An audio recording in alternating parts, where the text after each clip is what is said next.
Australia is home to some of the most venomous snakes on the planet. In fact, 20 of the world's top 25 most venomous species can be found right here. Over the past decade, I've been lucky enough to track down many of these incredible creatures. But what we've got planned today, even I'm a bit nervous for. Right, so today we've got something pretty wild and pretty dangerous planned. In this big room behind us right here are some of the world's most venomous snakes. Native snakes to here in Australia, some of which I've found out in the wild before. Now, if I was ever bitten by a snake out there on one of these previous trips or any in the future, what's gonna be saving me is the anti-venom that comes from this center right here. So we're gonna go in, meet up with the legend, Bill Collet, who actually helps create this anti-venom. We're gonna be milking some of the world's most venomous snakes to create anti-venom to hopefully one day save someone's life. So that big snake up there is the second most venomous snake in the entire world, the eastern brown. And apparently there's one inside this center that's absolutely off its tree. And we're gonna be handling it at some point today.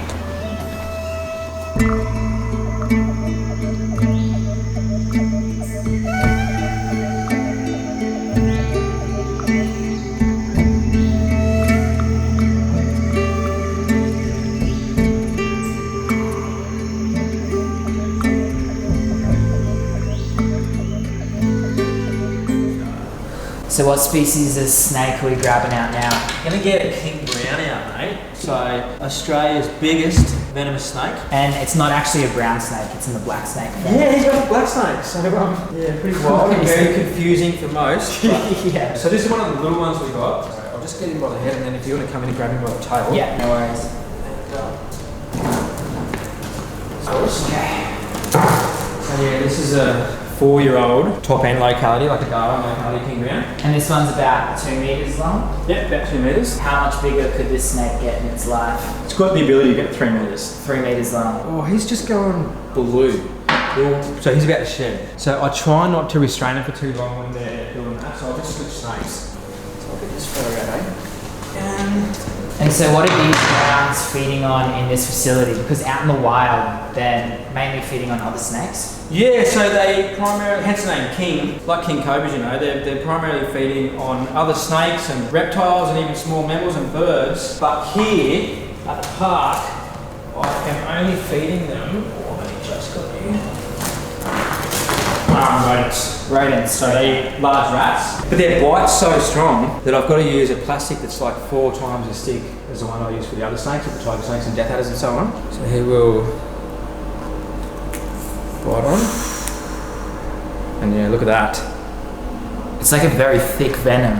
It almost looks like olive oil. It's like syrup, yeah. And look at that there, like that'd kill hundreds of people. Really? Like easily. And you can still see the venom glands are still almost completely full. So that's not even maybe 10 to 15% of what he's got in the venom glands there. And that will take him about a week to replenish what he's lost. So in a week's time, he'll be ready to milk again? Yeah, so fortnightly milkings, weekly feeds. Look at the fangs there. Yeah. So really short and thick. And I reckon they're so thick because they got to punch through reptile skin in the wild. You know? Okay, scales. Yeah. So most of our Australian snakes have got small fangs. Eastern browns for our bigger lapids have these smallest, they're only about 2 to 3 mil. Well, these guys are about 5. The thing with these black snakes is they don't let go. They just literally hold on. So you actually have to put them back in the cage quite often for them to let go. Is that a pretty big yield? Yeah, that's standard. That's probably 350 milligrams. These guys can pump out over 600. Yeah. For a real big one. Wow. Ripper. Alright mate, you're gonna let go of this. I guess one of the more dangerous parts. Ready. Ripper. So, yeah, that's the first stage for the development of antivenom. And so most likely this venom here will eventually save someone's life. It will end up saving someone's life. So it takes 25 milkings to produce 1 vial of antivenom. Really? So that's why we have, like, in the collection we've got about 300 venomous snakes. And yeah, we got to do so many to produce enough venom that CSL can make enough antivenom to have constantly stocked on the shelves Australia-wide. If someone's whacked by a 3-meter king brown out in the wild, is that going to take 1 vial of antivenom to save that person's life? Most likely 1, maybe 2. Australia's the best place to get bitten by a venomous snake. The first aid is fantastic, and the antivenom is the best quality in the world. There's thousands of people bitten in Australia by snakes each year. Of those, like 300 or 400 need antivenom to save their life. Yep. And how many people die? 2 to 3 die annually, and they usually wait too long to do first aid, or they don't do first aid at all. And you know, from some of our highly venomous stuff like king browns, the death adders, eastern browns, the effects can be almost instant. You know, if you had an eastern brown hang off you might collapse after 6 or 7 minutes. Yeah, that's insane. The second most venomous snake. Second most venomous snake in the world. So, and you know, taipan, coastal taipans can be even faster. You can be bleeding out of your eyes, every orifice, vomiting, really nasty stuff. Do you have a snake in this collection that's your least favourite to handle? Yeah, I'll show you. Can I guess what it is? Yeah. Coastal taipan? No, it's an eastern brown. Eastern brown, yeah, right. I do have some proper hardcore taipans, but this thing, like every time I handle it, it just explodes. Yeah, okay. So I'll get you to jump back a little bit. Like he's come past my face a few times, over my shoulders. Yesterday I did a bit of venom extraction with him, and it was fairly exciting to say the least. Yeah. What's this snake's name? I actually haven't named him yet. So if you want to name him, I can call him Miller if you want. Yeah. Although you seem very mellow compared to this thing. And this is the second most venomous snake on Earth. Yeah, second most venomous snake on Earth. Extremely. I can barely even get my hand on his tail. Like he's that reactive.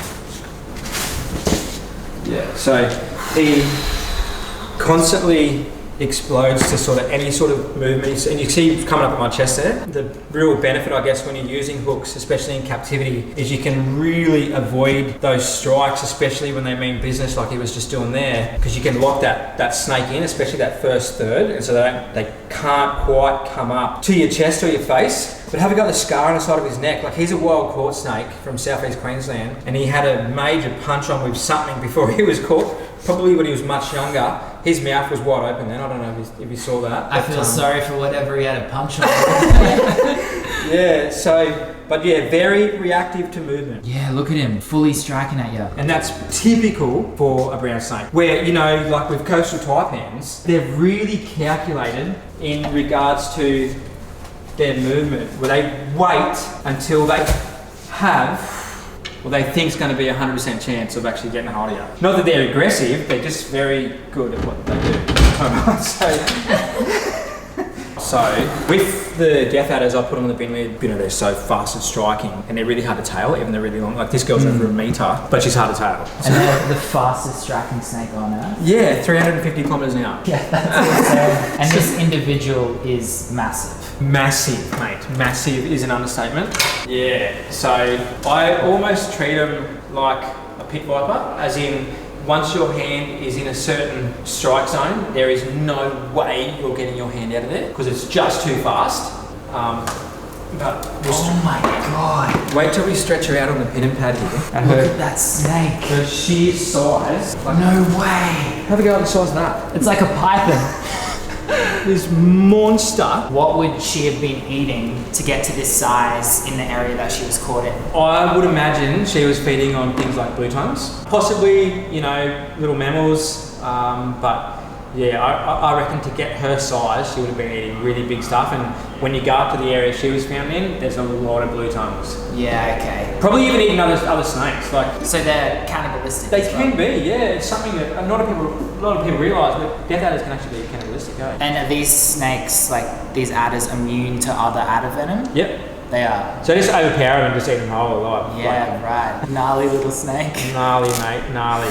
These actually scare me. Their heads are their jaws, are so flexible. You've got that tail. It's so insane to be holding a death adder of this size. And then we just go boom, and look at that. So that's only from one fang, so she's replacing the other fang at the moment. Yeah, okay. So that's probably 150 milligrams of venom in there. And how many people could that kill? Oh man, so these guys are number 7 on the list, I think, from memory. So you got to imagine a drop of that would kill about 60 people, and we've got maybe 1.5 teaspoons in there. That is crazy. That is so crazy. Yeah, and so they replace that. I'll show you one of her fangs. So they replace a fang about every 3 to 4 months, and so they're hollow. Each venom gland has a muscle that contracts over the back of it, and they can control, you know, how much they're going to give, and they're so sharp. I remember I was road tripping out west a couple hours and I found an adder that was around 80 centimeters long. That's a good size snake. Good size for the wild, but this dwarfs it. This absolutely dwarfs it. It actually took me 2 years to find an adder in the wild, like going out looking regularly up where I live. So, they can be hard up there, eh? Definitely, yeah. Yeah, I was lucky on the Central Coast here. Anywhere there's sandstone within a stone's throw, like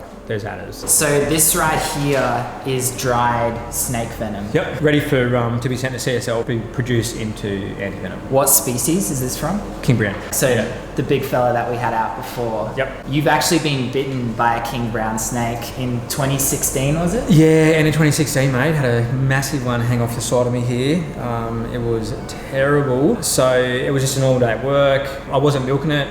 It had an eye infection. I was treating with this bit of ointment on its eye with cotton wool bud, and it just thrashed out of control. And then next second, boom, had me on the side of the wrist there and Pumped you full of venom? loaded me up. What I didn't know then is I'm allergic to antivenom. Really? So yeah, I didn't know. You know, I was already cooked from the venom. You know, we're down the hospital. They were taking bloods from me. It was very obvious I was envenomated. And they started the antivenom. And within about 2.5 minutes, I couldn't even breathe. I said to the doctor, something's wrong. And I passed out. My airways closed over. And they hit me with adrenaline and got me moving again. And then they stopped the antivenom. And when I looked down, I was just covered head to toe in these big red rashes and hives and stuff. So what they ended up doing was, I'll show you, I've got black snake antivenom right here. They ended up infusing the antivenom with adrenaline. About 70% of people will respond to antivenom fine, and then there's that 20% or 30%, whatever it is, that don't. Yeah, what they do is that they get those allergic reactions, they stop the antivenom, they infuse the antivenom with adrenaline and start again. Since that bite, do you still have lasting effects? I lost my taste for about 3 months. I was like severely, I guess, exhausted for about that 3-month period as well. Like I just had no energy whatsoever. But sometimes with venomous snake bites in Australia, people can have effects that last their whole life. Oh, literally, yeah. Some people can lose their taste forever. Some people can have major liver and kidney issues. I know a guy that had a taipan bite and he can't focus anymore. So like he'll look and focus and it goes blurry. Look and focus blurry. Look and focus blurry. But if someone was bitten by a taipan without this, they're not surviving. Oh mate, like before antivenom was around, there was only ever one recorded. It wasn't even a bite. It was a guy up at just north of Cooktown, an Indigenous fella, and he got scratched on the calf, and he had a cane knife in his hand, and he literally went boom, and he took the back of his calf off, almost died. He survived and lived for another 50 years or something. He was only young at the time, but he was the only person ever recorded, and it wasn't a proper bite. It was like a scratch with one fang. But yeah, personally, I don't think you would survive a bite without antivenom. You ready to meet me, dog? Yeah. Oh my god. He's there harnessed. is no way. He's harnessed and all. What's the weirdest thing you've ever been asked about Komodo dragons at the park? We were walking Kraken out in the main park area one day, and I had a lady come up to me and ask me if he was a platypus. What did you say? Yes. I didn't know how to respond. No, that's probably the weirdest thing I've ever been asked in my time at the park. Oh yeah, this is Kraken. He's our resident mature male Komodo dragon. So cool to see him again. You know, seeing him in the wild, we could never get this close. Yeah, so you can go up, give him a pat, give him a belly rub. So this dragon, he's not eating 40% of his own body weight. No, so we give him two feeds, break it up into a week. It's around 1 kilo a week that he'll receive. And how big's Kraken most likely going to get in his lifetime? Not too much bigger than this, so they max out the Flores individuals anyway, max out at around 75 kilos. It's about 2.7 metres at the moment. He'd be lucky to get to 2.8, 2.9, whereas obviously those big males from Komodo, like you would have seen, they can hit 100 kilos in weight and exceed that 3 metre mark. So yeah. Hopefully we're going to go find some in the wild, maybe later on this year. So cool. So cute. You're kidding me. So you might have seen that throughout this video I've been wearing this snake pendant right here. For the past few years I've been traveling around the world filming the world's most venomous snakes while wearing this necklace. And recently I've hand tied a limited amount of these pendants and they're now available on my website. So if you want to get one of these necklaces yourself or know someone who might want one for Christmas, you can find the link not only in the description but pinned in the top comment as well. These emerald tree monitors, whereabouts are they found? So basically north of the most northern point of northern Queensland, it's the Pacific Islands up there. So They're not actually found at the not tip of not Australia. found at the tip of Australia. Even just though the island. sometimes you can see like a little The records, speck. no. They're supposedly, like, I think one might have been found, might have not, on a boat or something. But yeah, no, definitely, yeah. The Torres Strait is essentially their distribution. But God, aren't they good? Eh? Oh. So, but I'll grab a cobra out if you'd like. Oh, that's the rattlesnake. Yeah. So Oh my goodness. Western Domestic rattlesnake. And when we got him, it was basically as thin as a pencil and maybe 30 centimeters long. Oh mate. Little fella. So how old is this king cobra?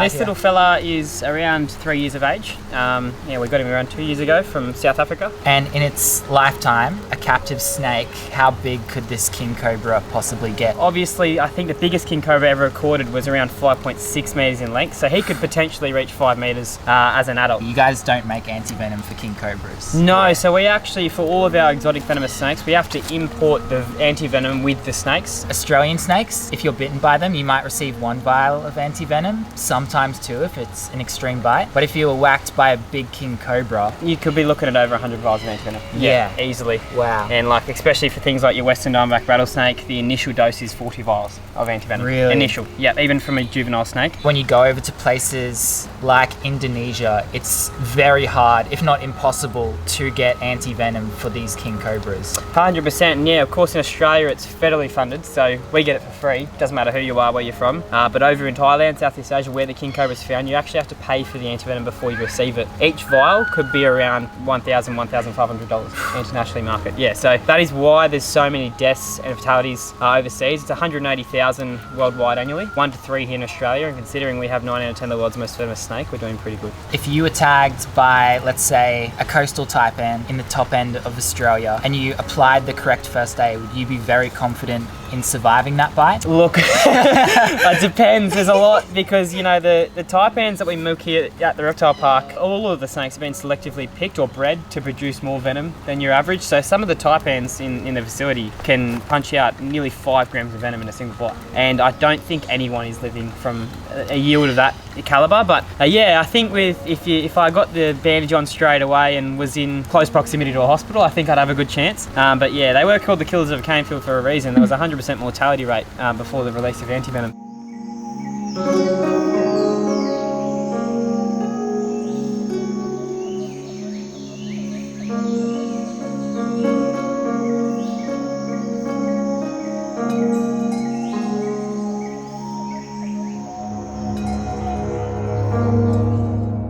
Okay, so this king brown in here, he's the oldest venomous snake in our collection, and he's our biggest king brown. Like, his girth is ridiculous. Yeah. Alright? Oh my god. Massive. Like, Look at that snake. like have a Oh, go. look at the head on it. Wow. So yeah, That is crazy. he's massive and very heavy. So if you got pumped full of this snake's venom, like a good dose, you don't think you'd survive it? I don't know if you would, If that thing got a hold of you and chewed, like, look how big those venom glands are. He'd give you 500 milligrams. And how many people could 500 milligrams of king brown snake venom kill? Hundreds, probably like 400 or 500 people. Really? Yeah. So this king brown, very big snake, very old snake, and he's been in the anti-venom program throughout his life, not so much anymore. But the time that he's been here, how many lives do you think that snake individually has saved? So he did regular venom extractions for about 18 years.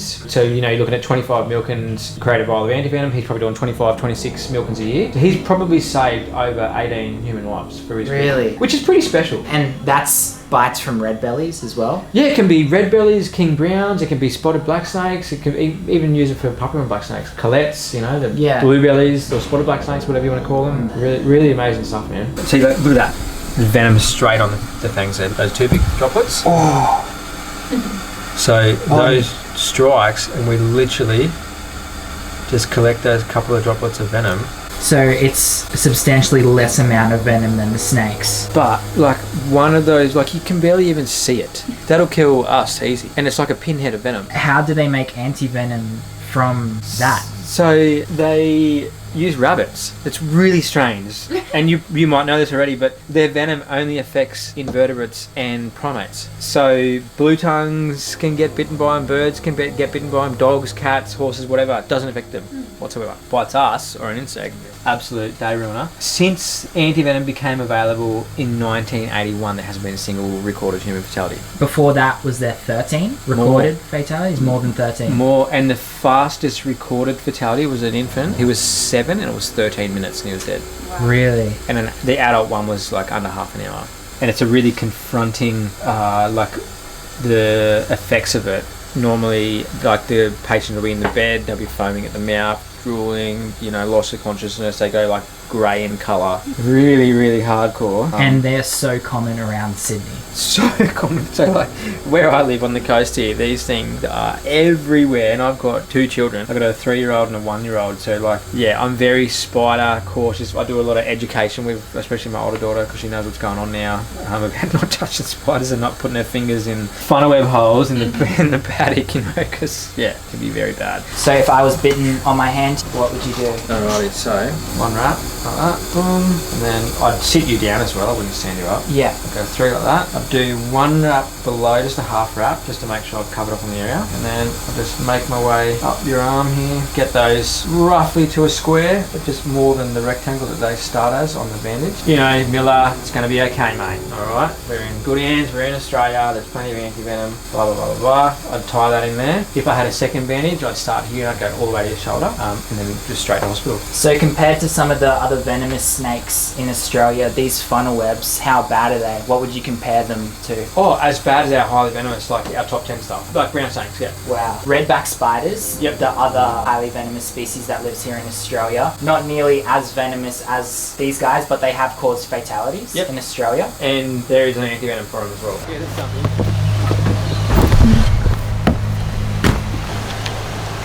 Oh my god. Hey mate, smile for the camera.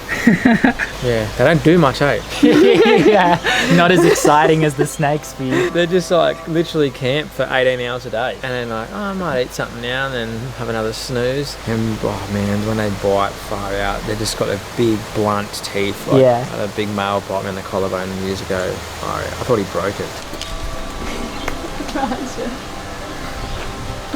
Your favourite animal today? Yeah, this is the best. How big is that gator right there? He's 3.5 meters. And is there a dominant alpha in this pond? Oh, Ivan. The big fella over there on the back. Yeah. Lord. Oi. Oi. So you got to imagine, in the states where they found it's only a really small distribution, and there's over 3.5 million. You compare that to Northern Australia, how big that is, and there's only like estimated 200,000 salties because they're so aggressive. These guys tolerate each other really well. This is insane. Thank you so much for watching this video, everyone. It's so cool to be a part of this amazing project, creating anti-venom here at the reptile park, which will eventually save someone's life if they're bitten by one of the highly venomous snakes that live here in Australia. I just wanted to say a huge thanks to Billy Collet for letting us come down here and experience this place. He's got his own YouTube channel called Venom Diaries. You can go check it out. There's so many crazy adventures and encounters that he's had over there, like the story of him getting bitten by that big king brown snake. But yeah, thank you so much for watching. New videos every single week. Make sure you leave a like, comment down below, and subscribe to the channel. A lot of these snakes that we actually saw today and got up close to are species that I've found out in the wild and species that I've already encountered that are up on my channel at the moment. So you can go check them out if you want. We'll see you next week in the next adventure.